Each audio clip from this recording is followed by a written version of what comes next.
What's going on, guys? Jay here.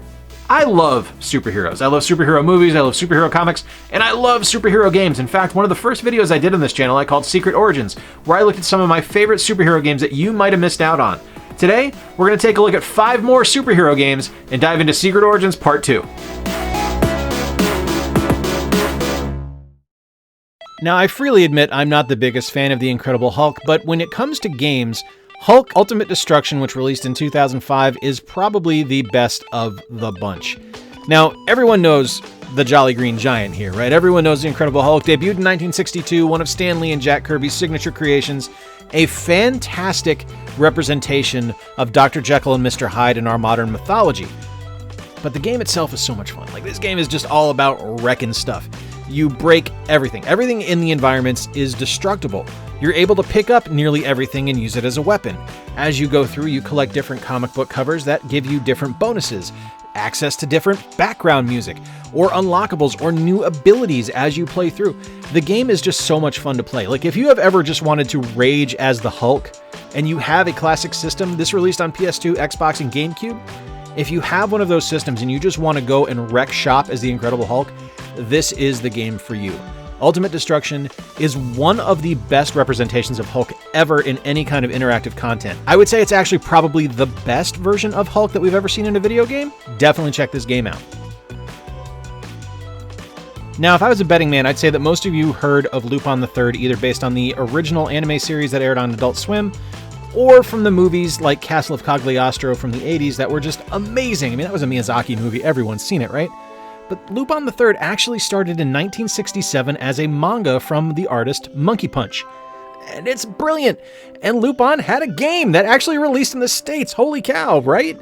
On the PS2, this is Lupin III Treasure of the Sorcerer King. Now, this is a stealth thievery game. You play as Lupin and you're using your disguises and your charm and your stealth to go through and rob the place blind as any good gentleman thief would. This game, I won't lie, it is a little rough around the edges. It's definitely not aged terribly well, but it is so charming, and it has an absolutely fantastic voice cast and wonderful animation for as old as it is.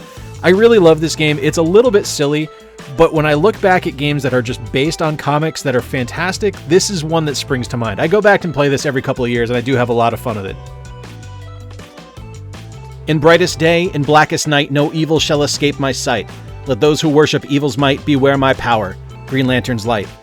This is the oath spoken by a Green Lantern recruit when they first take on the ring, and whenever they have to recharge it using their power battery. Now, this game is based on the 2011 movie starring Ryan Reynolds that most people hate, but I really suggest you go back and watch again because it's not as bad as you recall. But, of course, Green Lantern is a comic character. Now, this version of Green Lantern, Hal Jordan, debuted back in the 1950s in a comic called Showcase for DC, but the actual character of Green Lantern debuted way back in the Golden Age in the Justice Society of America back in the early 1940s during World War II. Now, this game is so much better than it has any right to be. It features really solid combat mechanics for the on-the-ground brawling scenes. You actually get to upgrade the different constructs and stuff like that you have with the ring that you can create these just massive, incredible hard light weapons. But there's also some really well-designed and well-made dogfight space battles that you get to participate in as well. I was originally going to feature this game in a series where I was going to say that licensed games that are better than the source material they were based on, and that still applies here. This is better than the movie, even though I do enjoy it. But this game, definitely worth checking out. Fantastic comic book game featuring a superhero that is just tailor-made for video games and just kind of got overlooked based on the source material for this one. Well, this is the tale of the disappearing, reappearing, disappearing, reappearing, and disappearing game here with Deadpool. Now, Deadpool is based on the comic character, the Merc with a Mouth, the disgusting and gross, just absolute murder machine that debuted back in 1991 to New Mutants 98. And he didn't start off as the Looney Tune that he is. He was just an assassin and a mercenary, but he's kind of become this fourth wall breaking behemoth for the Marvel Universe. And that carries forward so well in this game. This is just...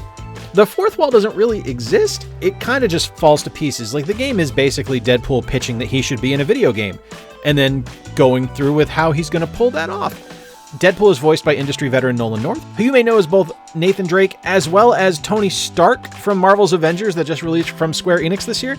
So that's a fun little crossover. This game isn't for the faint of heart. It's pretty gross. It is definitely a hard M. There's definitely some disgusting bits in this, and there's some absolutely ridiculous suggestive humor. But the game is very well written. It's very funny, and honestly, I have a lot of fun playing it. It didn't get the best reviews, but I think it's a pretty good game. Definitely check it out if you can find it. I have it on Steam, and it has been released on PS3, PS4, Xbox 360, and Xbox One. So if you can track it down, because I think it has been delisted again. And now we have Thor God of Thunder for the Nintendo DS. Now this dropped when the movie released for the same character, and this was developed by WayForward. And I know you guys are really tired of me featuring WayForward games on my lists, but they are my favorite independent developer, so damn it, I'm gonna keep doing it, and there's nothing you can do about it. Thor debuted back in 1962 in a comic called Journey into Mystery from Marvel Comics, and he's gone through a lot of evolutions in this time. Now, this is entirely based on the film of the same name, so this does not feature really any of the history from the comic. You don't turn into Dr. Donald Blake. There's nothing like that going on. You are just playing as Thor, kicking ass in Asgard, and dealing with your conniving, mischievous, and downright lying and evil brother Loki. The game is really fun. This is a classic WayForward 2D side-scrolling adventure.